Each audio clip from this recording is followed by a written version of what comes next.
ఈ సాంగ్ మీకు నచ్చితే లైక్ చేయడం మాత్రం మర్చిపోకండి. అలాగే ఈ సాంగ్ నచ్చిన వాళ్ళు జై శ్రీరామ్ అని నాకు కామెంట్ పెట్టండి. Thank you. సీతారాముల కళ్యాణము చూతమురారండి, శ్రీ సీతారాముల కళ్యాణము చూతమురారండి, సీతారాముల కళ్యాణము చూతమురారండి, శ్రీ సీతారాముల కళ్యాణము చూతమురారండి.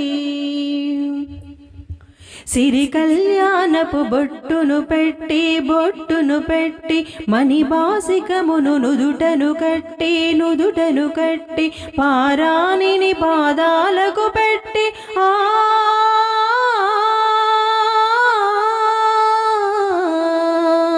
పారాణిని పాదాలకు పెట్టి పెళ్లి కూతురై వెలసిన సీత